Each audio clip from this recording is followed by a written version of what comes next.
So I think we're going to start in about 30 seconds. 30 seconds.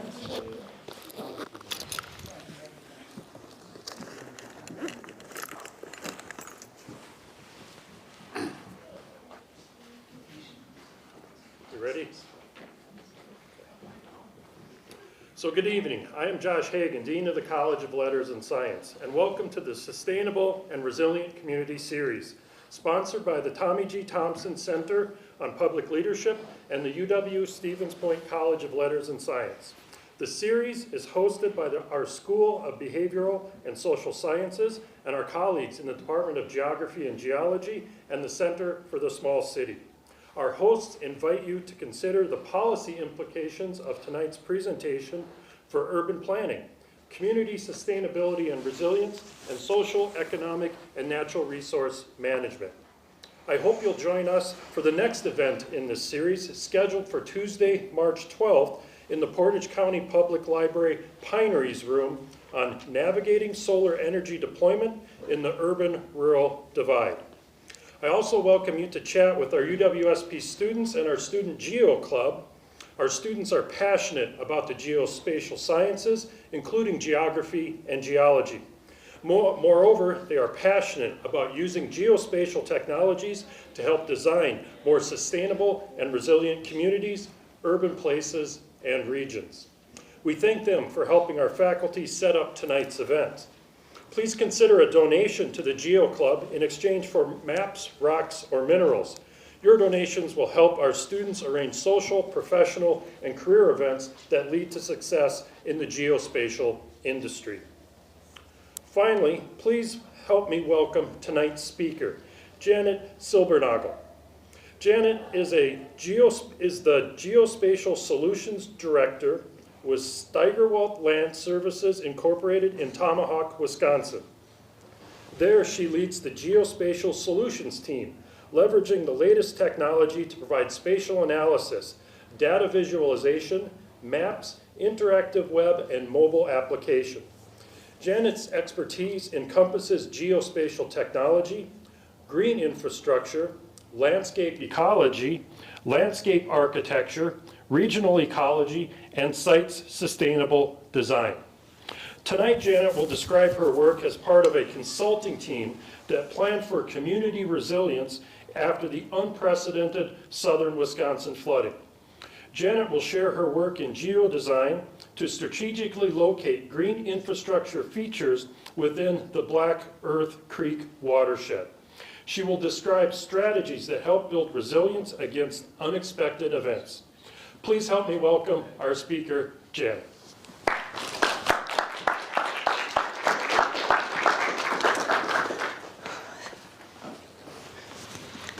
Thank you, Josh.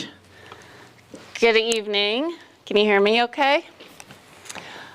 Great. Now the mic kicked in. I am really looking forward to the conversation after my presentation.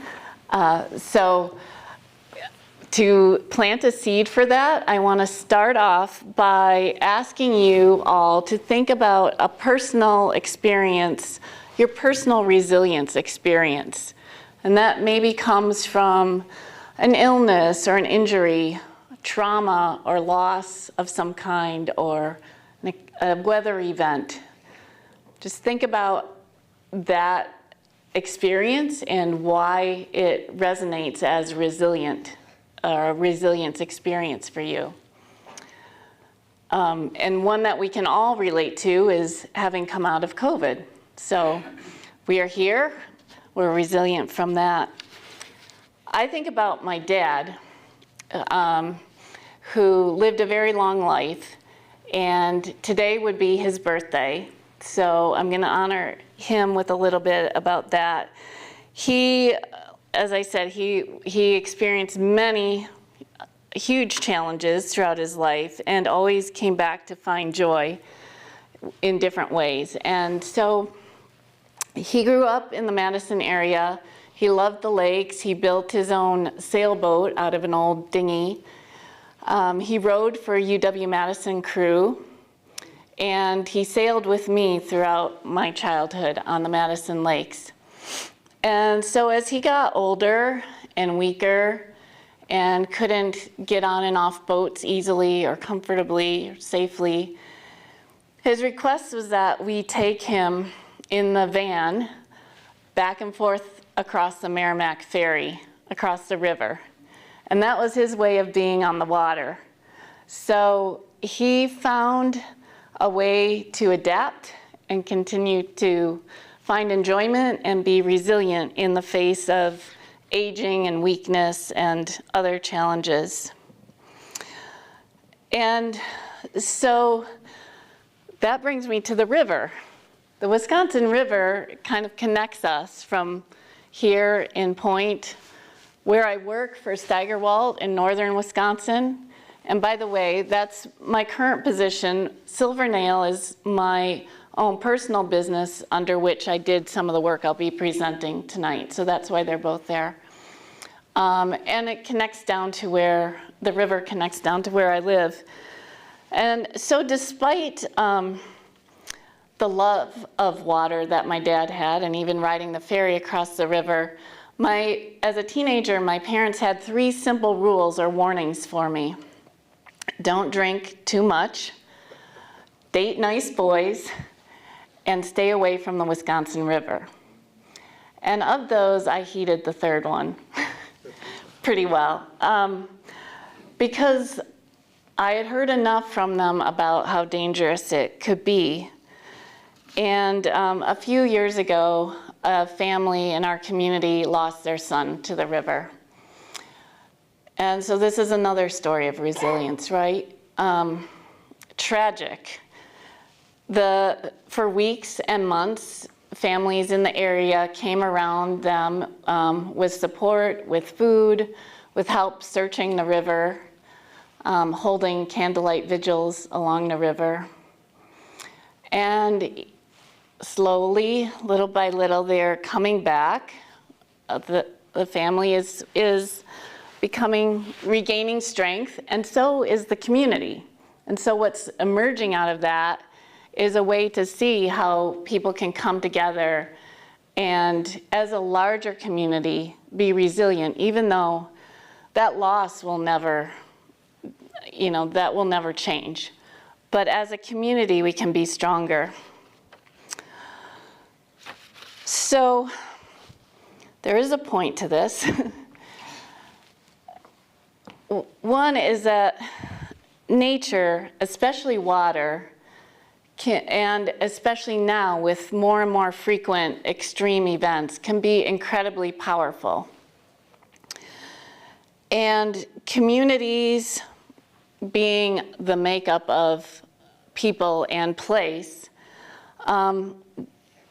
we will experience loss. Individuals and specific properties will have damage or loss when the unexpected events happen. But as a larger landscape, we can build in abilities to absorb those, to recover from those. And as communities, as we just talked about, can come around and build that resiliency too. So here I'm going to focus on more of the biophysical aspects of building resiliency, along with the role of communities and landscapes in that process. And to kind of get us on the same page, I'll start by let's hone in on some concepts of resiliency and sustainability and the relationship between the two.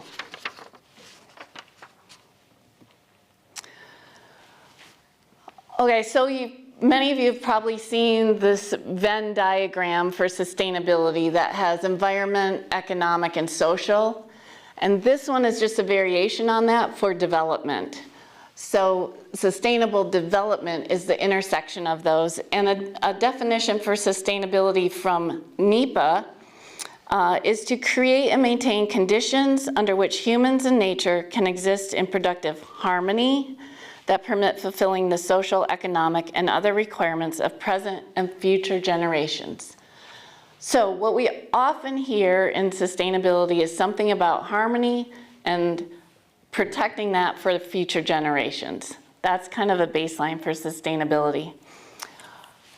The site's sustainable initiative is the equivalent of LEED criteria or LEED certification that is for sustainable buildings. Sites is for outdoor development, landscape architecture essentially. And so sites defined sustainable landscapes that they create ecologically resilient communities. So they're jumping right from sustainable landscapes to resiliency, that are better able to withstand and recover from episodic floods, droughts, wildfires, and other catastrophic events. So right away, as soon as we get into resiliency, we start hearing about these big events and risks. And they benefit the environment, property owners, and local and regional communities and economies. So back to the holistic ecosystem.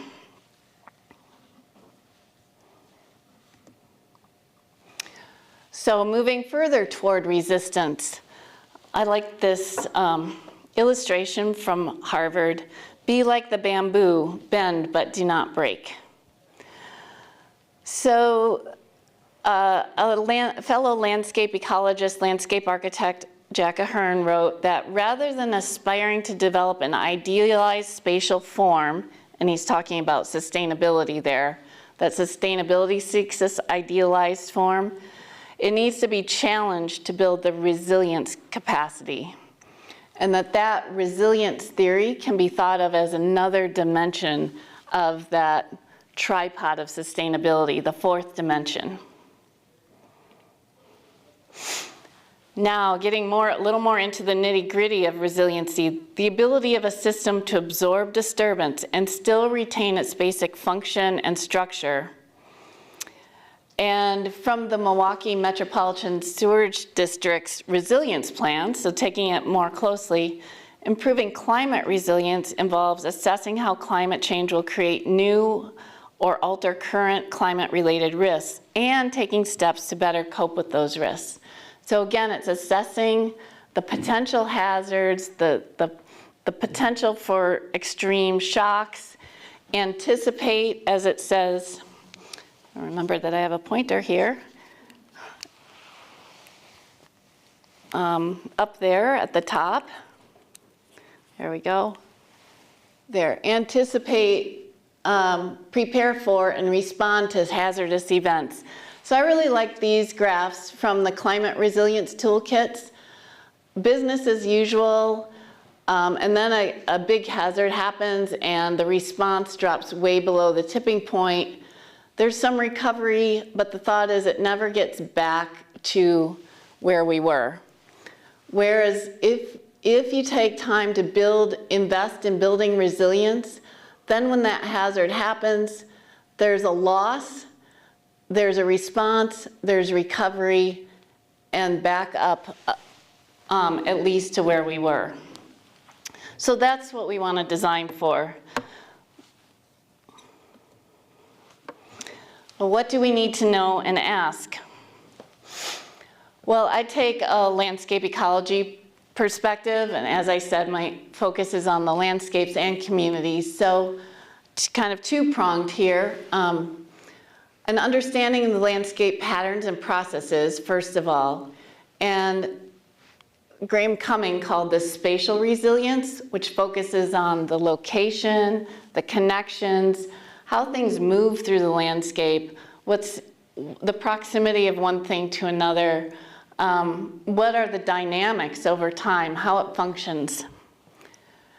But the other piece is understanding our values and a clear statement of who we are, what we want to protect, what we want to be able to recover back to, our culture, our livelihoods, and our economies.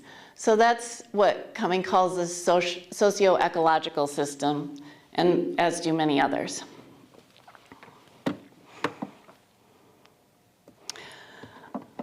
So with that, we'll go into a couple of case studies here. And I'll spend more time on the first, which is my home watershed in southwestern Wisconsin and share the work that we did on a green infrastructure plan to build resiliency. And then I'll touch on the second, which you can probably guess is a little further away in Hawaii, more to as a contrast and to, it impacted me, and to ask questions about where they might be headed for resiliency.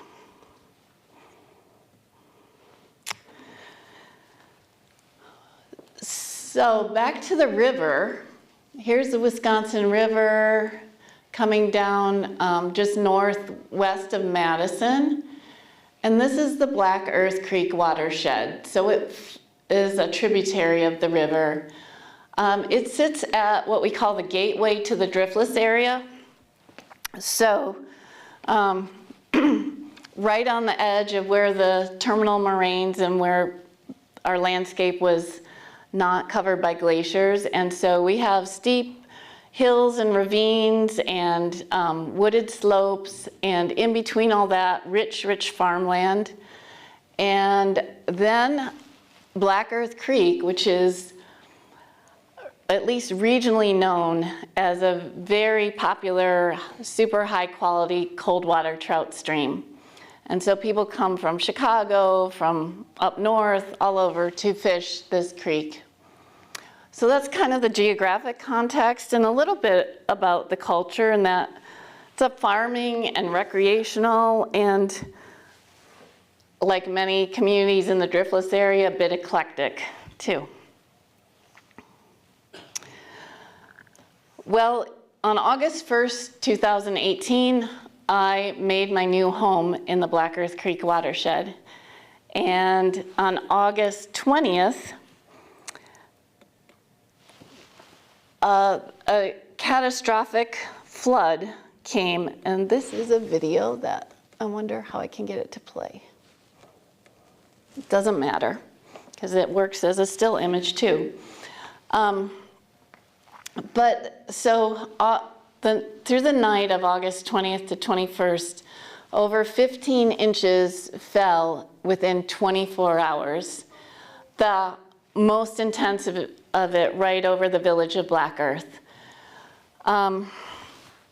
This is, as far as from what I've read, it was the most intense rainfall event in recorded history. The gauge at Black Earth Creek spiked up to 9 point something feet, and prior to this, the highest ever recorded had been 7 feet something. So it was a big event. If anyone's familiar with Black Earth, right up in here, well, this is the village. So this is coming in from Madison. There's a bridge in here, and there's another one on the other side of Black Earth. And in between those is the famous shoebox, the largest shoe store in the Midwest. So here's a map that was created to show the flood inundation. Now, we only have the inundation within the villages. So this pink area is what was flooded in the village. More of this was also flooded, but only what was in the village was mapped at this time.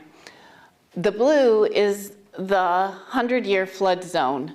So you can kind of see within the village how much farther that flood exceeded the 100-year flood zone. And then knowing that that went up and down, the Black Earth Creek goes mostly this way and this way. This is a tributary of the Black Earth Creek. And again, more drone footage at each of these points. So both of those bridges were blown out like this, just completely washed out. For at least a week, 2 weeks, driving through Cross Plains, the next village over, there were, in front of every single household, were just piles and piles of personal items that were being thrown out, ready to be picked up for the trash. And then the shoebox. The whole store of shoes was flooded. Shoes were floating throughout the store and out the door. And so lots of shoe sales.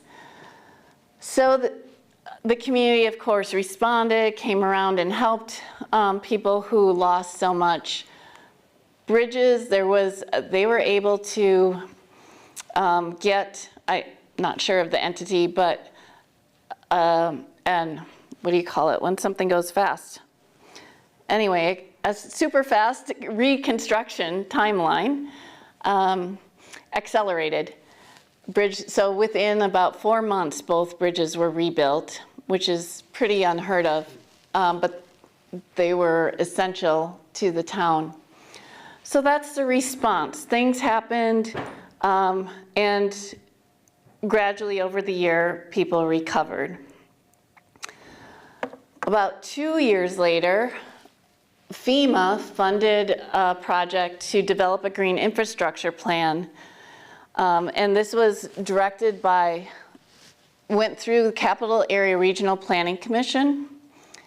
And this is the team of consultants to work on it. So I was fortunate with my business to be part of this team. Our goal for the Green Infrastructure Plan then was to identify specific projects and practices that provide a quantifiable level of flood protection to communities, water quality benefits to Black Earth Creek and its tributaries, and recreational, economic, and ecological benefits to the watershed as a whole. So it focused on green infrastructure, but essentially is a resiliency plan. How do we better prepare to be able to withstand impacts like this again? The approach had several components. At the center of this is community engagement with village leaders, farmers, and landowners. And that's there in the center on purpose. That we did start here as a consulting team and with our steering committee and partners with a landscape assessment, taking a deeper look into the current land cover, terrain, and hydrological situation. This picture is at the very headwaters of Black Earth Creek, where we believe there were some barriers to groundwater infiltration there that may have played a role in the process. EOR, one of the consultants, is our hydrological engineering team, and they did a lot of flood mapping and then also stormwater retention calculations to understand which kinds of strategies would be the most effective in this watershed. And from the landscape assessment, the engineering, and the community engagement, we were able to identify 4 specific design areas and then place and strategize locations and recommendations for those green infrastructure practices. So, well, with community engagement at the forefront, our first step was to build out an ArcGIS hub portal or community engagement portal that would invite anyone who is interested, but also be a collaboration site for our team, for the partners, for the steering committee. There's something like 14 different organizations, like Trout Unlimited, local land trusts involved as the steering committee. And so this portal invited people to engage with the project throughout the project. This piece you see here is just sort of the introduction. And if we have time in the Q&A, I'll be glad to show you kind of what it looks like live.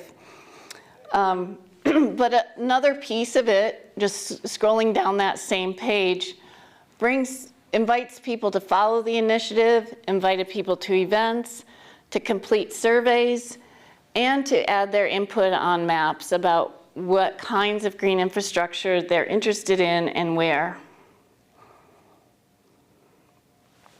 And we also held several local events with farmers, landowners, local stakeholders. And then we started to look at some various strategies, and these are not specific to this watershed yet. These are just, we looked at rural and urban green infrastructure strategies. What are some practices that we should be considering? And that could include rain gardens, greenways, green roofs, bioswales, porous pavement. As you can see, a list of 10 different, at least, possibilities. And shared these through our hub portal with the community in different ways. As we started to hone in on the watershed, knowing what we had learned from the landscape assessment and the flood mapping, we broke it out into 4 different areas. The more yellow is the farmland, the more green are upland woodlands, the blue is the valley bottoms, and then the pink are the urban areas. Figuring that there would be different kinds of strategies or approaches to green infrastructure strategies in each of these. So, for example, in the urban areas, we really started to focus our attention on permeable paving, stormwater infiltration, green roofs, and rainwater harvesting. And then in the valley bottoms, some big strategies that made sense were wetland restoration and developing the main corridor as a recreational floodplain corridor. It was already identified as the path for a regional trail system, and this gives more impetus with taking land out of other development or uses to protect it or to be able to be more resilient. A recreational floodplain or recreational trail is compatible with that.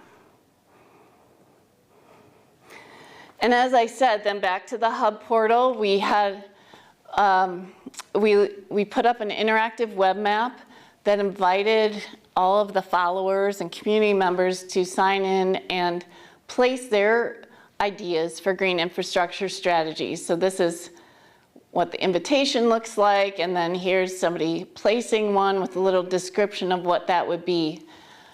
Gradually, we accumulated a number of these kinds of input, and we get to the initial or the resulting whole watershed map of green infrastructure opportunities. And they are just these light green, light yellow blobs. I know it looks kind of rough and coarse. It's a conceptual level at this point because a lot of this is private land, and you know, we weren't going to start saying that this is where we're going to do this or that. But it's a strategy. It's a conceptual strategy of where it makes sense to have different kinds of interventions, I guess, to improve the resiliency of the watershed. So honing in a little bit more to the lower Black Earth Creek, we've got the village of Mazamani here, the village of Black Earth, and you can start to see what we're calling some of these strategies: wetland restoration, stream remeander, recreation improvement, and there's a recreation access. And now, 2 years later, a number of these are starting to be implemented. We're looking closer at how the stream remeander is going to go. There's a landowner that's committed to the wetland restoration. Some improvements are being done here along this segment of an existing trail. So while it was conceptual, it just put the strategies out there, and they are starting to take hold. So it happens, and here is, yep, that's just an opening of a trail event kind of signifying the Black Earth Creek and its value to the watershed. So that was Black Earth Creek. Now I'll transition to town number 2.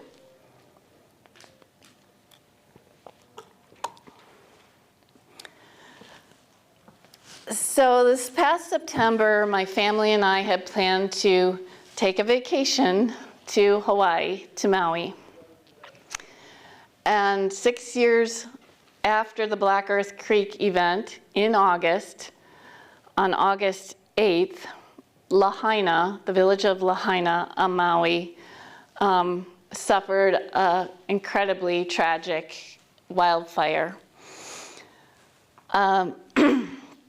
You might have thought this being an island, seaside town, it wouldn't be fire, but it would be water that would be a problem. I mean, they probably are looking at issues of sea level rise, and yet, for so many different reasons, it was a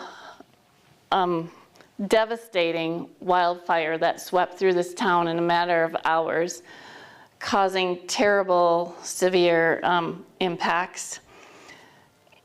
And, well, there are some, I'm trying to make some connections. I guess it, like I said, it impacted me because I was about to go there. I was writing the abstract for this talk at that time. And my questions to myself were, how could a community like this have predicted that? How will they recover? So that's where I'm going to lead us. So I had to learn a little bit more about Maui. I'd never been to this island. It's got very different ecosystems and climate extremes. So the west windward side is very dry and hot, and this is Lahaina right here. The clouds go up the mountainside and drop their rain on the leeward side. So same on this part, it's hot and dry, and then over here on the down leeward side is rich, lush rainforest, which you can see by the green over here. These are 1976, this is 2014. Yellow is agriculture, black is built up land, so it's becoming more built up. And yeah, there's just extreme differences. This is on top of Mount Haleakala. So up here at the observatory looking this way, and you can see how dry it looks. It's not what I thought of for Maui. You think of green golf courses and coral blue seas, and there is that too, a lot of it in here, up here, and some through water management. So some of the history is, you know, traditionally, local Hawaiian people had less intensive agriculture, traditional agriculture, some burning, intentional burning, but as the Polynesian explorations came and brought pineapple and sugar and things like that, then in the 19th century to 18th to 19th century, those became plantations, and they started to divert water that would have, although this part of the island is dry, water would fall here on the mountain and recharge the system, recharge the groundwater, and there still historically was a good water supply to that west side of the island, but the plantations started to divert that for their use, and that western seashore became drier and hotter. And then the end of the 20th century, the end of just like a couple decades ago, those plantations started to go away, and were converted to tourism. And then the water was further diverted into maintaining those green lawns and swimming pools and sprinklers and that sort of thing. So there have been stream flow diversions for agriculture, and groundwater use for urbanization has increased, and that has caused some issues. But we don't know that is the extent of it. The impacts were so severe, both physical and human. There were over 100 lives lost, or around 100, in this fire that was I guess at its peak, hotter than, over 1,000 degrees hotter than temperatures on Venus, the planet Venus. It came through in a matter of a couple hours. Actually, the day of the fire, earlier in that day, a couple of brush fires had been started surrounding Lahaina. It was a season of drought, a really hot and super windy day. These brush fires started and then were contained, and so emergency response didn't think there was a problem. And then there were downed electric wires, and so with the wind and drought and sparks, things picked up again. And then around 4 p.m. it tore through the village, just very quickly, very hot. So you can see there are more culprits in this complex event. Then on top of that, the police and fire response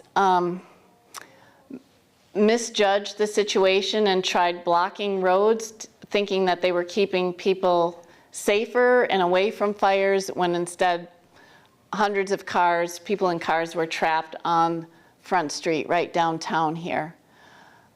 Many people jumped into the water to save themselves. So the evacuation plan was not working, if there was one. And lastly, on top of all that, the whoever has the job of calling it for an evacuation didn't do it. Was across the island, wasn't getting the right communication to know how severe this was, thought it was contained, and said on the news that everything was under control and didn't tell people to get out of there. So it was a horrible combination of events. We did go in September, a month later, and didn't go to Lahaina because that was still a very sensitive area. We did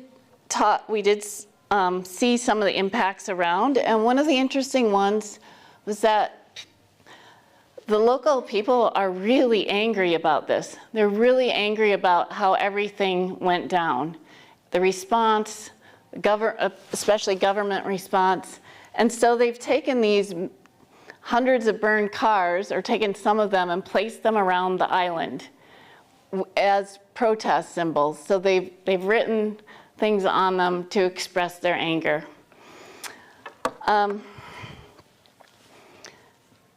But you could say they're coming together. And so maybe that is part of the response, part of the recovery, and eventually the resilience. So Maui Strong is one of the organizations that started to get food supplies and all the needed resources together for residents of Lahaina. We also got to participate in this bike build event, and that was really neat. The Schwinn company on the mainland sent 400 boxed bikes to Maui, and the local community, local bike shop set up a bike build event, getting people to show up and just put bikes together. And so we got to do that, and here's a whole bunch of assembled kids' bikes ready to be picked up. And this is how ad hoc it is. I mean, I love the sign, right? But these residents, they don't have cars or bikes or any transportation anymore. So there were adult bikes going out, kids' bikes, everything. And then resilience. 3 months later, the iconic banyan tree, which is famous tree in downtown Lahaina, it's getting fresh green leaves. And they believe that it's going to survive, which is a sign beyond an individual tree. It's a sign of life for the whole community.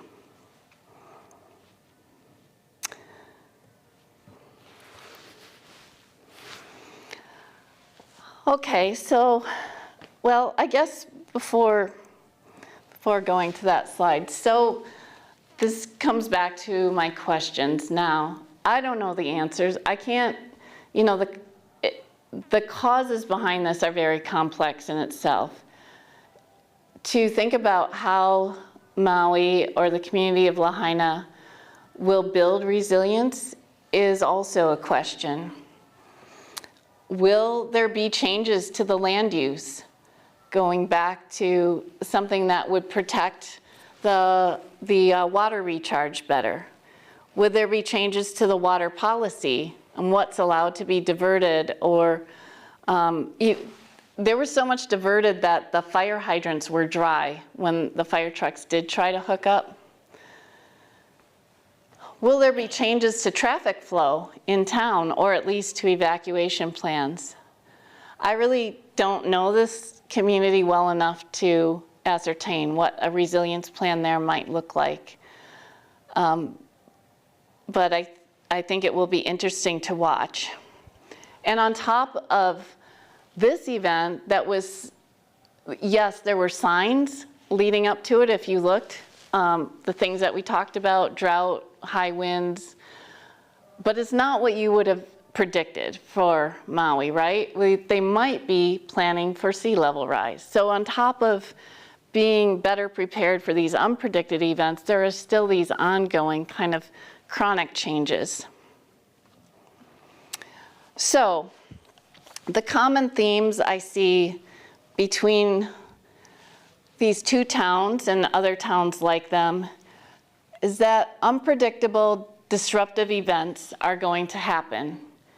And that's part of the key, is that we may not be able to predict them. So that's a really tough thing for designing and planning for resiliency if we don't know what's coming. But we can try to better understand the landscape, its context, its processes, its patterns. When these things happen, there are properties that emerge from it, new properties, new land uses maybe, or the way land is used, new partnerships, the way people work together. And then from those emergent properties, we develop adaptations to the new normal to better absorb future events. So I like this quote from Folk that says, "Resilience is about cultivating the capacity to sustain development in the face of change, incremental and abrupt, expected and surprising.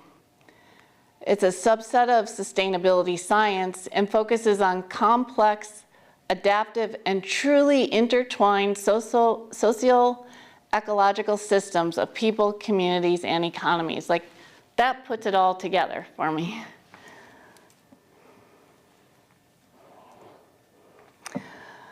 So we're perhaps really striving for sustainable and resilient communities. And this is from a more recent paper in 2023 that actually helped clarify that a bit further for me. So designs that anticipate and reconcile both the hazards or acute shocks, the big things, landslides, earthquakes, cyber attack. I mean, they had terrorist attacks in here too. Those are the ones that fall over here on the resilient side, how we plan or prepare to anticipate those.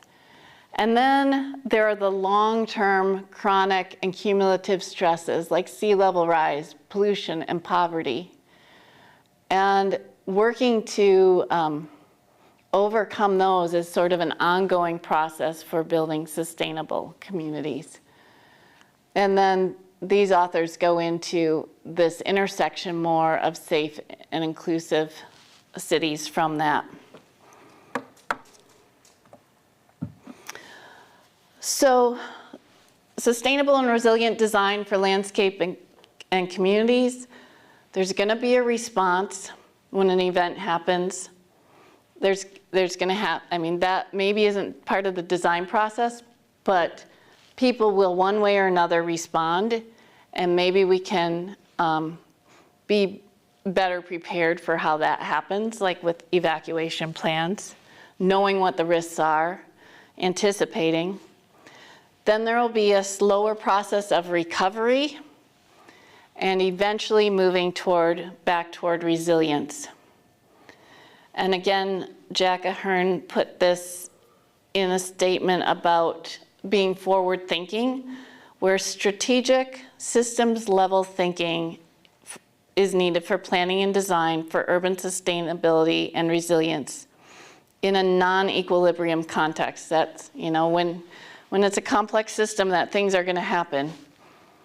But then the last part, and then acts in an anticipatory, proactive mode. So while we can't predict everything, we can try to anticipate plausible futures and build in room in the landscapes, in the communities to absorb those. To wrap up, I came across as I showed earlier, the Climate Resilience Toolkit, US Climate Resilience Toolkit, and they have many other case studies across the US. A couple here that I thought were pretty relevant to this talk. There's one in Green Bay, one in Two Harbors, Minnesota, and one on Oahu. And yeah, if you just Google US Climate Resilience Toolkit, they've got a number of great resources too for helping communities plan and prepare. Thank you.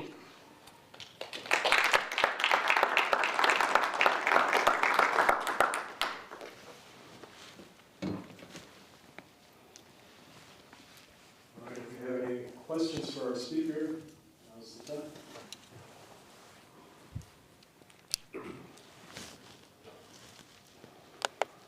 Thank you. That was good, Janet.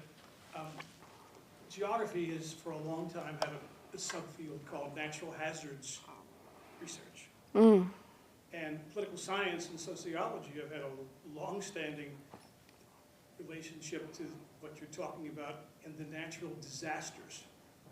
And now they've expanded it to humanly caused disasters. I wonder if, I didn't see any of the language and the conceptualization from either geography, well, some from geography, but really little from sociology or political science on your research. Was that a literature that you have looked at, and how does it relate to what you're talking about? Now, it's a great point. That is not a literature that I'm very familiar with, and sounds like it would be quite relevant to this. My focus, as I tried to say at the beginning, was taking a landscape ecology perspective and then the socio-ecological view. I recommend that you have a look, because what political science, especially in sociology, deal with is power relationships. Yeah. Community power relationships, state and even national power relationships. And that undergirds, you know, it's in the backdrop of what you're talking about. Yeah. What you're talking about, of course, you don't want to threaten any of the powers that be, okay? And sometimes you got to break some eggs to make an omelet. And sustainability, as you said, at best takes you back to the status quo. One graph I thought was very good. However, there are such things as root causes of this. I mean, you can do this forever. You're always going to be, you know, a day late and a dollar short as the climate crisis continues. And I don't hear anything in your speech about the root causes of the climate crisis. You are putting out brush fires, no pun intended. Okay, and that's great. We have to do that. Bravo. But there are deeper issues, and I'm just wondering if, you know, if your company or your colleagues have thought about those deeper issues. Right. Well, I could certainly feel that on Maui. I could feel the deeper, and it, like I hinted at it. It was more that I could even understand, but it goes back hundreds of years, right? Those are power issues. Yeah. One final point. I don't suppose you looked to see how Germany or Holland are handling the same crisis, regular crisis related occurrences.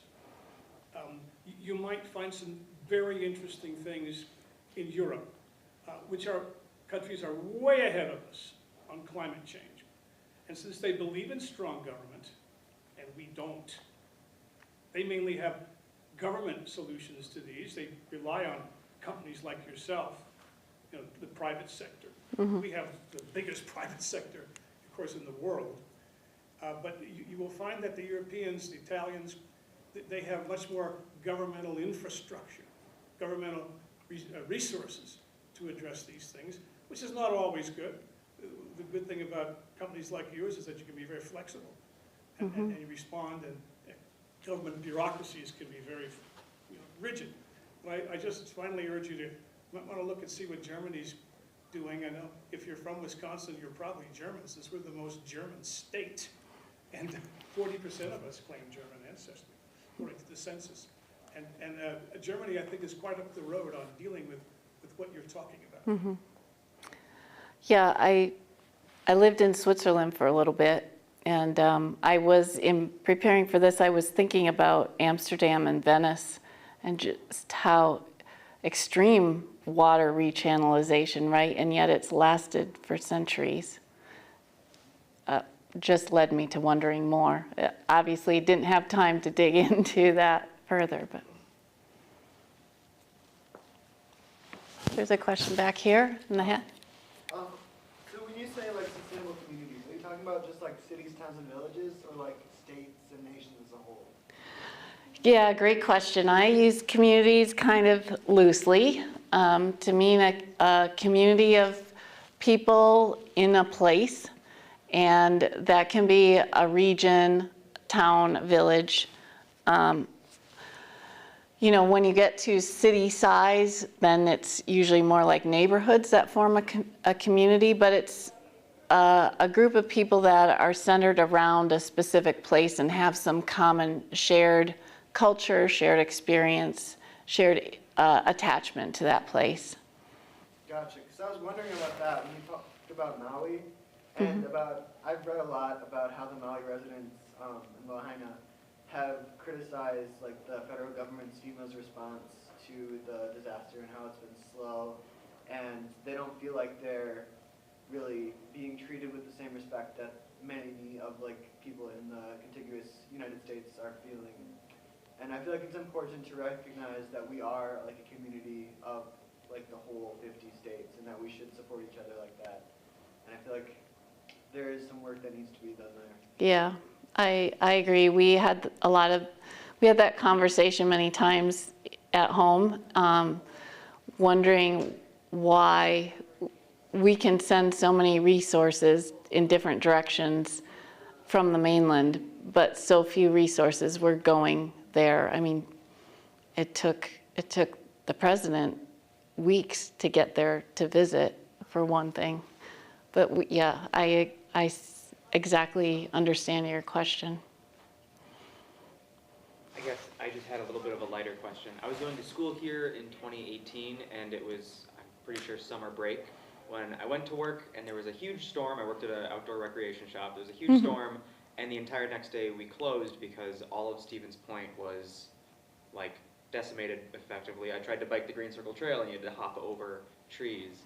And I'm fairly certain that was summer of 2018. I don't know if anybody was around here in 2018, but I saw August and I was like, oh, was that the same storm that kind of came through Wisconsin? I don't have an answer, but I'm sort of relating to that experience here directly in Stevens Point. I don't know. Okay. I would imagine it probably, I don't know how far the extent of that specific storm reached. Yes? Is there any way to enact those local sustainability resiliency acts at a statewide or national level? Many cities, counties, villages are implementing resiliency plans. Like I had the quote from Milwaukee Metropolitan Sewerage District. I like to say MMSD because it's a lot easier, but is that what you're getting at? So also on this previous slide, You know, these, like Two Harbors, Green Bay, are implementing resiliency plans.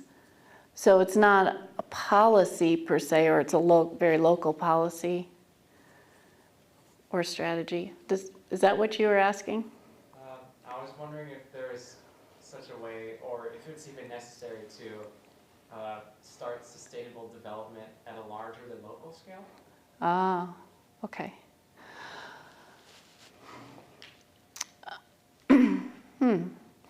Well, my first thought jumps to the site sustainable initiative, the site certification.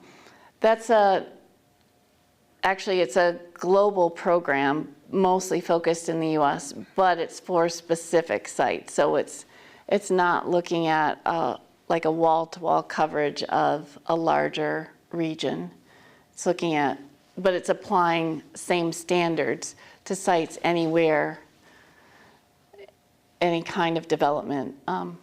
So what am I missing? Is there a national level sustainable? Well, like federal transportation grants are awarded based on meeting criteria for sustainable practices and infrastructure, right? So I think federally there are a lot of incentivizations for local communities to build towards certain goals. Yeah. Yeah, that's a great point. A lot of federal incentivizations, like the Infrastructure Act right now, too, is putting a lot of emphasis on green infrastructure. Mm-hmm. But we're very proud of our national system of not, from a federal level, telling municipalities Yeah. what to do, right? So. Yeah. I was focused in on the slide that had the 5-step process, and the center of the process was related to citizen engagement. My question is about how educated or informed were the participants, the farmers, citizens, about sustainable and resilient language, and how it related maybe to MAP? Well, you know, it's kind of depends on who shows up, right? And I would say that the folks that showed up to participate in the engagement events, either in person or online, did have a bit of understanding of some of the practices on the land that could be more sustainable, could be more resilient, that they may or may not have implemented yet, but we're thinking about. And the maps are always helpful at just getting people to start pointing out things and saying, oh yeah, this was there, and oh, I remember when that, you know, washed out, and so the maps facilitated conversation, which led to more idea generation and maybe longer term thoughts in their minds about what they might do to implement. We didn't get to any of those ugly situations where somebody felt threatened or that we were placing something on their land or telling them that they needed to do something. We didn't have any of that. I think if there was concern about that, they just didn't participate. In this case, it certainly does happen, but in this project, that was the case. Sort of related to that, I have a question of like jurisdiction. Within that area, that entire watershed, there's obviously the individual towns, the municipalities. Were they involved in doing the public messaging and bringing people to meetings, or were these community events that were not, you know, open meetings laws were required? Is it more formal or more informal of events that these people were attending? Well, I'd say both. So it went through 3 villages and I think 6 townships. The village mayors or village presidents and the town board chairs were all part of our steering committee. And so then they would be sharing back out at their board meetings or their village meetings. But like we had a couple events focused just on farmers in-person events, and a couple that were more like at the library for general community. On those, I think the village and municipal leaders didn't do much more than just letting us hang a poster in their office or maybe announcing it at their board meeting. But they weren't showing up to those and rallying people to turn out.